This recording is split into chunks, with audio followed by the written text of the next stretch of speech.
எல்லோருக்கும் வணக்கம். இதுக்கு முன்னாடி பார்த்தீங்க அப்படின்னா, இந்த Indian constitution previous year questions எல்லாமே ஒரு 2 வீடியோவாக கொடுத்துருக்கு, நம்ம பிளேலிஸ்ட்டில் இருக்குது. இப்போ பார்க்க போகிறது பிராம்பல், முகவுரை இல்லைனா முகப்புரைன்னு சொல்லுவாங்க. சரி, ப்ரீவியஸ் இயர் கொஸ்டின் 2020 25 வரைக்கும் இதில் இருக்குது. நம்ம அதுக்கு முன்னாடி என்ன பார்க்க போகிறோம் அப்படின்னா, ஓவராலாக குயிக்காக ஒரு ரிவிஷன் பார்த்துடலாம். இந்த முகவுரையிலேருந்து எப்படிலாம் கொஸ்டின் கேட்டிருக்காங்க அப்படின்னு ஒரு குயிக் ரிவிஷன் மாதிரி கேட்டிருக்கலாம். சரி, இந்த முகவுரை அப்படிங்கிறது எங்கேருந்து நம்ம எடுக்கப்படுதுன்னு பார்த்தீங்க அப்படின்னா, யுஎஸ்ஏ மாதிரி. ஓகேங்களா? இந்த யுஎஸ்ஏ மாதிரிக்கு முன்னாடி நம்ம இந்தியாவில், அதாவது சுதந்திர இந்தியாவில் அதுக்கு முன்னாடி 1947க்கு முன்னாடி எங்கே நம்ம பார்த்துருப்போம் அப்படின்னு பார்த்தீங்கன்னா, 1919 மான்டேகு செம்ஸ்போர்டு அந்த ஆக்ட்னு வரும். அதில் இந்த யூஸ் பண்ணியிருப்பாங்க. ஜஸ்ட் இது தெரிஞ்சு வச்சுக்கோங்க. முகவுரை அப்படிங்கிறது ஒரு அறிமுகம், அந்த அரசியலமைப்போட முன்னுரையத்தை இது குறிக்குதுங்கிறது தான் எல்லாத்துக்கும் தெரியும். இந்த முகவுரை அப்படிங்கிறது நம்ம நேரு அவர்கள் குறிக்கோள் தீர்மானம் அப்படின்னு ஒன்று கொண்டு வந்திருப்பார். அந்த குறிக்கோள் தீர்மானத்தோட கான்செப்ட் தான் இந்த முகவுரையாக வச்சுருப்பாங்க. இது பார்த்திங்க அப்படின்னா, அரசியல் நிர்ணய சபைக்கு எப்போ அறிமுகம் செய்கிறாங்க இந்த குறிக்கோள் தீர்மானத்தை பார்த்திங்கன்னா, டிசம்பர் 13, 1946. அது ஜனவரி 22, 1947 ஏற்றுக்கொள்ளப்பட்டது. இது அறிமுகம் செய்யப்படுகிறது. இது ஏற்றுக்கொள்ளப்பட்டது இல்லை நடைமுறைக்கு வந்தது அப்படின்னு நீங்கள் வச்சுக்கலாம். இது வரைக்கும் பார்த்தீங்கன்னா ஒரே ஒரு டைம் சட்ட திருத்தம் பண்ணியிருக்காங்க இந்த முகவுரையை. 1976 42வது சட்ட திருத்தப்படி. இதுலேருந்து என்ன நம்ம கேட்பாங்க அப்படின்னா, இதில் ஒரு 9 பாயிண்ட் இருக்குது. இந்த 9 பாயிண்ட் என்னென்னு பார்த்தீங்க அப்படின்னா, இந்தியா இறையாண்மை, சமதர்மம், மதச்சார்பின்மை, மக்களாட்சி, குடியரசு. 6வது பாயிண்ட் பார்த்தீங்க அப்படின்னா, நீதி, சமத்துவம், சகோதரத்துவம். ஓகேங்களா? இந்த மாதிரி ஏதாவது ஒரு பாயிண்ட் விட்டுனா 1 2 3 4 5 நீதி, இந்த இடத்துல சுதந்திரம் 7வது பாயிண்ட், சுதந்திரம், 8 சமதர்மம், 9வது சகோதரம். ஓகே. இந்த 9 பாயிண்ட் தான் நம்ம முகவுரையில் சொல்லியிருப்பாங்க. உங்களுக்கு டீட்டெயில் வீடியோ நம்ம பிளேலிஸ்ட்டில் பாலிட்டிங்கிற இதில் இருக்குது. அதை ஃபுல்லாக பார்த்தீங்க அப்படின்னா ஃபுல்லாக வரும். இதுக்கப்புறம் வேறு என்ன கேட்பாங்க அப்படின்னா, இந்த 9 பாயிண்ட்டை நீங்கள் ஆர்டர் வைஸாக பார்த்துக்குங்க. ஏன்னா இதுவும் ப்ரீவியஸில் கேட்பாங்க. அப்புறம் நவீன இறையாண்மையின் தந்தைன்னு சொல்லி ஜூன் பொதின் அப்படிங்கிறத சொல்லியிருப்போம். இதுவும் கேட்டிருக்காங்க.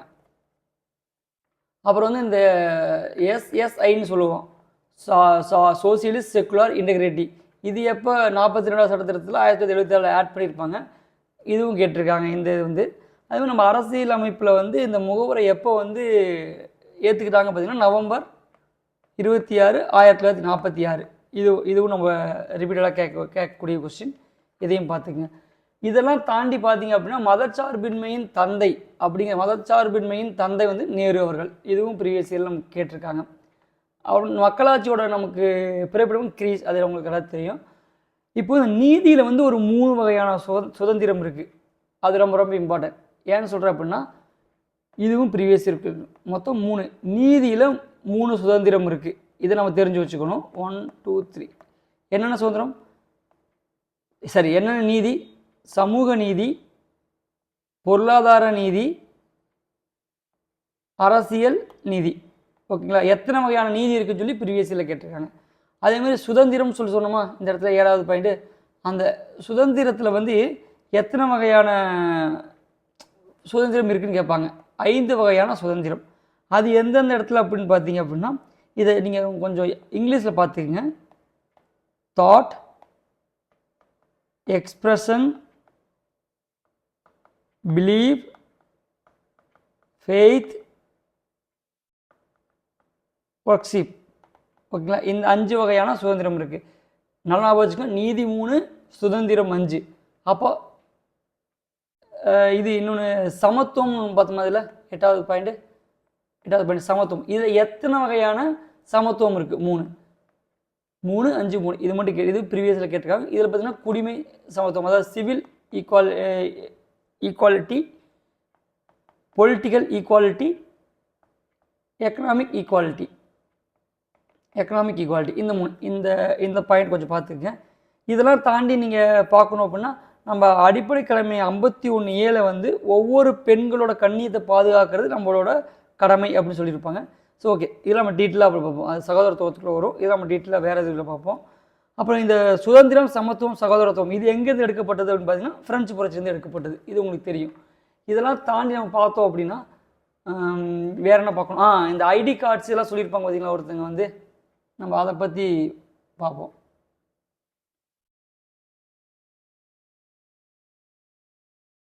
ஏன்னா இதுவும் கொஞ்சம் இது வரைக்கும் பார்த்ததுலேயே வந்து இதுவும் இம்பார்ட்டண்டான ஒரு விஷயம். சரிங்க, யார் யார் என்னென்ன சொல்லியிருக்காங்க அப்படின்னு பார்த்தீங்கன்னா நான் ஒரு ஷார்ட் நோட்ஸில் சொல்லிடுறேன். நீண்ட கால கனவுன்னு சொன்னது யாருன்னு பார்த்தீங்கன்னா அல்லாடி கிருஷ்ணசுவாமி அவர்கள். அல்லாடி கிருஷ்ணசுவாமி அவர்கள் இவர் என்ன சொல்லியிருப்பாங்கன்னா எங்கள் எண்ணங்களையும் நீண்ட கால கனவையும் வந்து இது வந்து வெளிப்படுத்துது. ஏன்னா இந்த வரைவுக்குள்ள வந்து இருக்கவங்க பார்த்தீங்கன்னா இந்த அவங்களோட கனவையும் எண்ணங்களையும் வெளிப்படுத்தி சொல்லியிருப்பார். ஸோ நீண்ட கால கனவுங்கிறது ஞாபகம் வச்சுக்கோங்க கீவேர்டு. அப்புறம் பார்த்தீங்கன்னா முகப்புரை வந்து இறையாண்மை மிக்க ஒரு குடியரசோட ஜாதகம், அதாவது ஹீரோஸ்கோப் அப்படின்னு சொல்லுவார். அதாவது குடியரசின் ஜாதகம் அப்படின்னு சொல்லியிருப்பார். இது சொன்ன பார்த்தீங்கன்னா முன்சி அவர்கள் சொல்லியிருப்பாங்க. கேஎம் முன்சி அப்படின்னு படிச்சுக்கோங்க. ஏன்னா சம்டைம்ஸ் இந்த இனிஷியல் கூட மாற்றி கொடுத்து கேட்பாங்க. ஏன்னா யூபிஎஸ்சியில் கேட்டிருக்காங்க ஒரு சிலதுலேருந்து. அப்போது பர்காவா அப்படிங்கிற ஒருத்தர் வந்து பர்காவா அப்படிங்கிற என்ன சொல்கிறார், நிறையா சொல்லியிருப்பார். இதை வந்து நான் முக்கியமான பகுதின்னு சொல்கிறாரு. முகவுரை வந்து ஒரு முக்கியமான பகுதி, முகப்புரையானது அரசியலமைப்பு ஒரு முக்கியமான பகுதின்னு ஒன்று சொல்லியிருப்பார். செகண்டு பார்த்தீங்க அப்படின்னா அரசியலமைப்பின் ஆன்மா அப்படின்னு சொல்லியிருக்காரு. அரசியலமைப்பின் ஆன்மா அப்படின்னு சொல்லியிருக்காரு. இதே அரசியலமைப்பின் ஆத்மான்னு சொன்னது பார்த்தீங்க அப்படின்னா இதயதுல்லா. இதயம் ஆன்மான்னு சொன்னது பர்காவா, இதே வந்து ஆத்மான்னு சொன்னது வந்து இதயதுல்லா. ஓகேங்களா. அப்புறம் வந்து இவர் வந்து நீங்கள் இங்கிலீஷில் வச்சுங்க, சோல் அப்படின்னு சொன்னது வந்து பர்காவா. ஓகேங்களா. அதே வந்து கீ அப்படின்னு ஒரு திறவுகோல் அப்படின்னு சொன்னது வந்து பர்காவா. ஜுவல் அப்படின்னு சொல்லியிருப்பார் பர்காவா. ஒரு அளவுகோல் அப்படின்னு சொல்லியிருக்காரு. ஒரு அளவுகோல் அப்படின்னு சொல்லியிருப்பார். அரசியலமைப்பு வந்து ஒரு அரசியலமைப்பின் மதிப்பினை ஒன்றதும் ஒரு அளவுகோல். அப்படி யார்ட் ஸ்டிக் அப்படின்னு சொல்லியிருக்காரு. அதாவது அளவுகோல், யார்ட் ஸ்டிக். இதை கொஞ்சம் எல்லாம் இங்கிலீஷ் ஞாபகம் வச்சுங்க, அது கொஞ்சம் ஈஸியாக இருக்கும். சரி, இதயதுல்லா இவர் வந்து ஒரு முன்னாள் நமக்கு தலைமை நீதிபதியாக இருந்திருப்பார். இதயதுல்லா இவர் என்ன சொல்கிறாரு பார்த்தீங்க அப்படின்னா அதிகமாக கேட்டது அரசியலமைப்பின் ஆத்மா அப்படின்னு சொல்லியிருப்பார். அதை கேட்டிருப்பாங்க. அப்புறம் நம்ம இது ஒரு முழுமையான தீர்மானத்தாக கொண்டிருக்கு, இது ஒரு புரட்சி அப்படின்னு சொல்லலாம் அப்படின்னு சொல்லியிருப்பார். வேறு பார்த்தீங்க அப்படின்னா ஐடி கார்டு ரொம்ப ரொம்ப ரொம்ப இம்பார்ட்டன்ட். ஐடி கார்டு அப்படின்னாவே பல்கிவாலா அவங்க வந்து ஐடி கார்டு அப்படின்னு சொல்லியிருப்பாங்க. ரொம்ப நிறைய டைம் கேட்ட கொஸ்டின் ஐடி கார்டு. அப்போ நம்ம ஜென்னிங்ஸ் நம்ம அதிகம் படிச்சிருப்போம், ஐவரி ஜென்னிங்ஸ் அப்படின்னு சொல்லிட்டு. இந்த ஐவரி ஜென்னிங்ஸ் அவர் வந்து என்ன சொல்லியிருக்காரு அப்படின்னு பார்த்தீங்கன்னா பேரடைஸ் ஆஃப் லாயர் அப்படின்னு சொல்லியிருக்காரு. சரிங்களா. இதுவும் ப்ரீவியஸ் இயர் கொஸ்டின். சரி, ஓகேங்க. இதான் நம்ம ஒரு ஷார்ட் அண்ட் ஸ்வீட்டாக முடிச்சாச்சு. இதில் வந்து பார்த்திங்க அப்படின்னா நமக்கு என்ன கேட்டிருக்காங்க அப்படிங்கிறது குயிக்காக முடிச்சிடுவோம். அந்த இதில் வந்து ரொம்ப கொஸ்டின்ஸ் கிடையாது.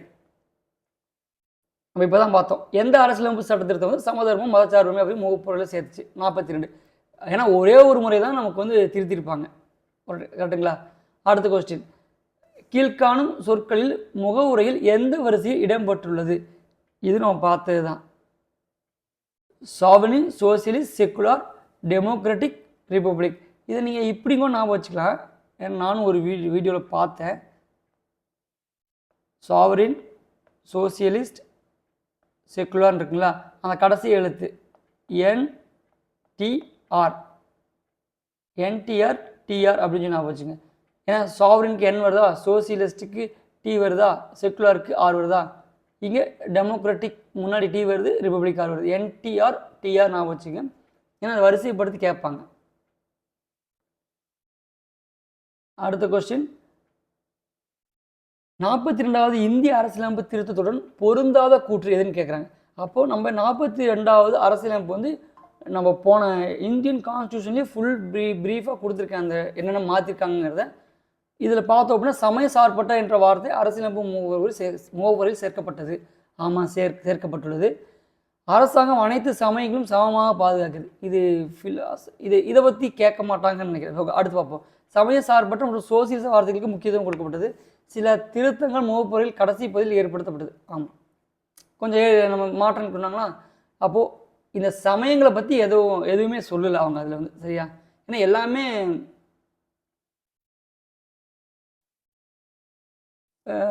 மீதி 3மே நம்ம வந்து இதில் வந்து இது திருத்தியிருக்காங்க. அது ஆல்ரெடி முன்னாடி இருந்தது தானே. நீங்கள் அந்த முகவுரை அப்படிங்கிற வந்து தனியாக வீடியோ கொடுத்துருக்கேன். அதை பார்த்தீங்க அப்படின்னா பழைய முகவுரை எப்படி இருந்துச்சு, புதுசு முகவுரை எப்படி இருக்குன்னு ரெண்டுமே நான் கம்பேரிசன் பண்ணி அதில் காமிச்சிருப்பேன் அந்த வீடியோவில். ஸோ அதை பாருங்கள். இந்திய அரசின் முன்னுரில் பயன்படுத்தும் சகோதரத்துவம். ஏன்னா இந்த சகோதரத்துவம் அப்படிங்கிறது வந்து அது பிராந்தியவாதத்துக்கு இடமளிக்காது, அது வகுப்புவாதத்திற்கு இடம் அளிக்கும், அது ஜாதிவாதம் இடமளிக்காது. ஏன்னா சகோதரத்துவம் அப்படின்னாவே பிராந்தியவாதமும் கிடையாது, எல்லாமே ஒன்று அப்படிங்கிற பார்க்குறதா. அப்போ A and C அப்படிங்கிறது தான் கரெக்டு. ஏன்னா அது வகுப்பாவது கண்டிப்பாக இடமளிக்குமா அளிக்காது. இது ஒரு டைரக்ட் சிம்பிளான கொஸ்டின் தான். நம்ம அந்த கடைசியாக பார்த்தோம் பார்த்தீங்களா, ஜாதகம் சொன்னது யார், அரசியலமைப்பின் சாவின்னு சொன்னது யார், ஆன்மான்னு சொன்னது யார், வழக்கறிஞர் சொர்க்கம் சொன்னது யார், ஓகேங்களா? Same questions. ஆக்சுவலாக இதெல்லாம் அடையாள அட்டை, பல்கிவாலா, இதெல்லாம் நம்ம டைம் வேஸ்ட் பண்ண வேண்டியதில்லை. இந்திய அரசியலமைப்பு முகவரை பற்றிய வாக்கியங்கள் எது தவறானதுன்னு கேட்டிருக்காங்க. இது இந்திய நாட்டின் தன்மையை வெளிப்படுத்துகிறது, கண்டிப்பாக வெளிப்படுத்துது. இது அரசியல் சாசனத்தின் அதிகாரத்தை வெளிப்படுத்துது. ஆமாம், எப்படின்னா என்ன நம்ம இருக்குன்னு சொல்லி ஒரு இண்டெக்ஸ் மாதிரி கொடுக்குது பார்த்தீங்களா, கண்டிப்பாக இருக்குது. ஜவஹர்லால் இது அடையாளன்னு யார் சொல்கிறா, பல்கிவாலா. ஓகேவா? இது முன்னாடி பார்த்த கொஸ்டினோட ஒரு ரிஃப்ளெக்ஷன் மாதிரி இருக்கலாம். இது அரசியல் சாசனத்தின் கொள்கையில் வெளிப்படுது, கண்டிப்பாக வெளிப்படுது. அப்போ 3 ஒன்லி தப்பு. எது தப்புன்னு கேட்டிருக்காங்க. இப்போ இந்த கொஸ்டின்ஸ் நீங்கள் பார்த்துட்டு அந்த முகவுரை படிக்கும்போது உங்களுக்கு ஒரு புரிதல் வரும், எதெல்லாம் படிக்கணும், எந்த ஏரியாவில் உங்கள் கவர் பண்ணி கேட்குறாங்க அப்படின்னு சொல்லிட்டு. ஏன்னா ஒரு 5 வருஷமாக கேட்ட கொஸ்டின் நம்ம வந்து கோஆர்டினேட் பண்ணி பார்த்துட்ருக்கோம். அடுத்த கொஸ்டின் பார்ப்போம். சுதந்திரம், சமத்துவம், சகோதரத்துவம் என்ற முழக்கங்கள் இந்திய முகவுரையில் முக்கியத்துவம் தரப்பட்டது. இவை எந்த புரட்சியின் காரணம்? French revolution. நமக்கு தெரியும் 1789 கொண்டு வரப்படுது. ரஷ்யன் வந்து 1917 கொடுத்துருக்காங்க பாருங்கள். சும்மா ஜஸ்ட் தெரிஞ்சு வச்சுக்கோங்க, ஃப்ரெஞ்சு ரொம்ப இம்பார்ட்டன்ட். அப்போ எது அதில் ஆட் பண்ணால் 42 1976. இது ஃபிக்ஸு, முகவுரைனாலும் 42 1976. பின்வரும் கூற்றுக்களில் எது சரியான இந்திய அரசியலமைப்பு சட்ட முகவுரையின் கடைசி வரியாகும் அப்படின்னு கேட்டிருக்காங்க. இவ்வழியாக அரசியலமைப்பு சட்டத்தை தன்மயமாக்கி எங்களுக்கு அளித்துக் கொள்கிறோம். ஓகே ஓகே ஓகே ஓ, இது 3, அதாவது 4 இது கொடுத்துருக்காங்க. அப்போது நீங்கள் வந்து இது நமக்கு ஃபுல் அண்ட் ஃபுல் நம்ம அந்த முகவரிகளை படிக்கும்போது தான் இதை கரெக்டான ஆன்சர் பண்ண முடியும். ஏன்னு பார்த்தீங்க அப்படின்னா இதில் ஒரு லைன் நமக்கு மாறினாலும் நமக்கு மாறிடும். அதனால் நம்ம அப்படியே அந்த முகவரியை வந்து போய் பார்ப்போம். ஓகேங்களா? ஆல்ரெடி இதில் இருக்குன்னு நினைக்கிறேன். ஒரு காமிச்சிட்றேன்.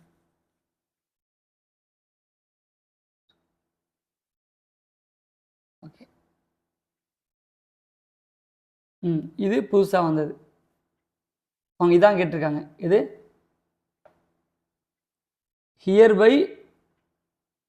hereby adopt, enact and give to ourselves this constitution. இந்த வரி தான் அங்கே இருக்கான்னு அவங்க கேட்டிருக்காங்க. ஓகேவா?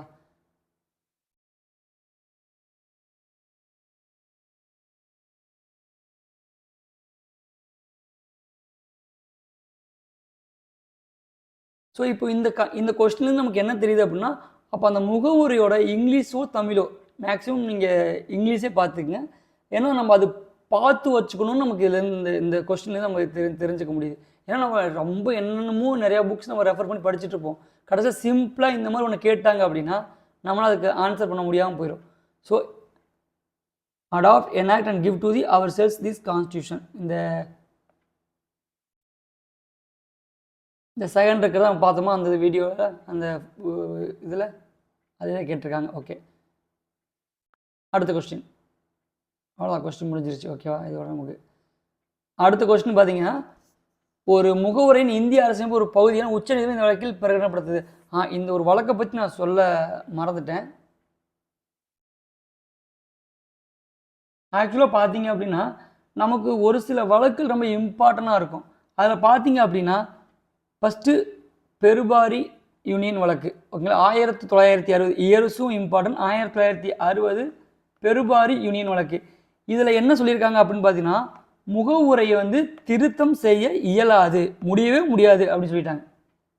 அது வந்து ஏன்னா ஒரு பகுதியாக கிடையாது அப்படின்னு சொல்லி, ஒரு பார்ட் கிடையாது, நீங்கள் திருத்த முடியாதுன்னு உச்சநீதிமன்றம் சொல்லியிருக்கு 1960. இதே கேசவநந்தா பாரதி வழக்கு பார்த்தீங்கன்னா 1973 சென்ட்ரல், அதாவது கேரளா கவர்மெண்ட்டோட வந்திருக்கும். இது என்ன சொல்லுதுன்னா, அரசியலமைப்பின் அடிப்படை கட்டமைப்பு மாறாமல், நீங்கள் வந்து அடிப்படை கட்டமைப்பு மாறாமல் 368 ஆர்டிகல் நம்ம இதுக்கு முன்னாடி பார்த்துருப்போம், பார்ட் 20 இருக்கும் 368 ஆர்டிகல். இந்த 368 ஆர்டிகல் யூஸ் பண்ணி நீங்கள் மாற்றிக்கலாம். ஆனால் என்ன ஒன்று, அடிப்படை கட்டமைப்பு மாறக்கூடாது, நீங்கள் முகவுரையும் திருத்திக்கலாம் அப்படின்ட்டு இந்த கேஸ் சொல்லியிருப்பாங்க. அதே மாதிரி பார்த்தீங்க அப்படின்னா இதில் 42வது சட்ட திருத்தம் 1976 இது வந்து ஊர்ஜிதப்படுத்தியிருக்கோம். இப்போ இந்த கொஸ்டின் என்ன கேட்டிருக்காங்க, முகவுரை இந்த அரசியலமைப்பு ஒரு பகுதியென உச்சநீதிமன்றம் எந்த வழக்கில் பிரகடனப்படுத்தியது? கேசவநந்தா பாரதி வழக்கு. ஏன்னா 1970 பெருபாணியின் வந்து பகுதி கிடையாதுன்னு சொல்லிடுச்சு.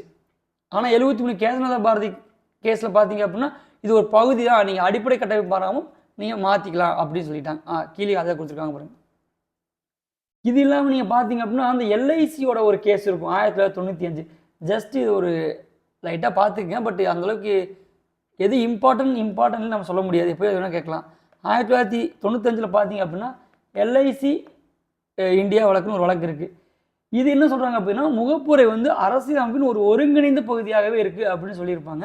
ஸோ இந்த கேஸ் என்ன பண்ணுது அப்படின்னா, கேசவநந்தா கேஸோட வந்து இன்னும் ஊர்ஜிதப்படுத்துது.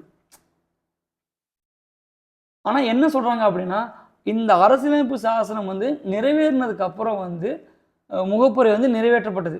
அதுக்கு முன்னாடி இருந்துச்சா அப்படின்னு பார்த்தீங்க அப்படின்னா இல்லை. ஸோ நீங்கள் முகப்புரையை வந்து வாக்கெடுப்பிற்கு அனுப்பிச்சதுக்கப்புறம் வந்து நீங்கள் அரசியலமைப்பு நிர்ணய தலைவர்கள் கூறிய மாதிரி இதில் வந்து அப்படிங்கிற ஒரு கொஸ்டின் இருக்குது. நீங்கள் இது கொஞ்சம் கன்ஃபியூஷனாக இருக்கும். ஒரு தீர்மானம் கொண்டு வந்தால் இந்த முகப்புரை வந்து கொண்டு வந்தாங்க. ஏன்னா அதை பற்றி இது சொல்ல வர்றாங்க. ஸோ இது இந்த கேஸ் ரொம்ப யோசிக்க வேணாம், இதுவும் ஒரு ஒருங்கிணைந்த பகுதின்னு சொல்லியிருக்கும். எல்ஐசி கேஸ் வந்து ஒரு ஒருங்கிணைந்த பகுதின்னு தான் சொல்லியிருக்கோம். ஸோ அதனால் 73 கேசவநந்தா பாரதியோட கேஸ் வந்து இதோட ஊர்ஜிதப்படுத்துது. அப்போது இது ஒரு பார்ட் கூட தான் இருக்குது அப்படின்னு சொல்லி நம்ம வந்து எடுத்துக்கலாம். சிம்பிளாக இந்த 2 கேஸ் தான் மேக்ஸிமம் கேட்பாங்க, 73 60 தான். அடுத்து கீழ்கண்ட கூற்றுகளை வந்து கருதுக, சரியான உடைய வந்து சரியான உடைய தேர்ந்தெடுங்க. முகப்புரையுடன் துவங்கிய முதல் அரசியலமைப்பு சட்டம் அமெரிக்க அரசியலமைப்பு சட்டமாகும். அது கண்டிப்பாக கரெக்ட். ஏன்னா நம்ம முன்னாடி நம்ம பார்த்தோம், இந்திய அரசியலமைப்பின் முகவரியானது அமெரிக்க ஐக்கிய நாடுகளின் சுதந்திரத்தை போலவே இருக்கிறது என்று உற்று நோக்கியவர் எம்ஏ பல்கிவாலா ஆவார். இது நம்ம பார்க்கல, அது அப்படியே இருக்கட்டும், ஓகேங்களா. ஆனால் ஃபஸ்ட்டு கம்பல்சரி கரெக்டு. நீதிபதி இதயதுல்லா முகவரியானது இந்திய அரசியலமைப்பு அடையாள அட்டைன்னு சொல்கிறாரு பல்கிவாலா. இதயதுல்லா வந்து ஆத்மான்னு சொல்லியிருப்பார். குடியரசு என்பதன் பொருள் அனைத்து பொது அலுவலகங்களுக்கும் அனைத்து குடிமக்களுக்கும் எவ்வித பாகுபாடுமின்றி உரியது என்பதை உள்ளடக்கியதாகும். ஆமாம், கரெக்டு. அப்போ 1 4 கரெக்டு. ஓகே, இதில் ஆப்ஷன் நான் வந்து எடுத்து வர மாட்டேன். சரி, ஓகே. கம்பல்சரி 3 வந்து தப்பு. ஆனால் இன்னொன்று பார்த்தீங்க அப்படின்னா நீங்கள் இந்த ஆப்ஷனை வச்சே போட்டிருக்கலாம். 1 4 கரெக்டு. அப்போது இந்திய அரசியலமைப்பு முகவரியானது அமெரிக்க ஐக்கிய நாடு இல்லை அமெரிக்க ஐக்கிய நாடு சுதந்திரத்தை போல இருக்காது அப்படின்னு அது பல்கிவாலா சொல்லியிருக்க மாட்டார். இது மட்டும் நான் கொஞ்சம் ரெஃபர் பண்ணிட்டு சொல்கிறேன், ஏன்னா எனக்கு இதில் கொஞ்சம் கரெக்டாக தெரியல, ஓகேங்களா. ஸ்டேட்மெண்ட் 2 இங்கே ஐடென்டி கார்டு, ஓகே, இதெல்லாம் நமக்கு தெரியும். ஐடென்டி கார்டு சொல்கிறது வந்து பல்கிவாலா, ஜஸ்டிஸ் இதயதுல்லா, ஓகே.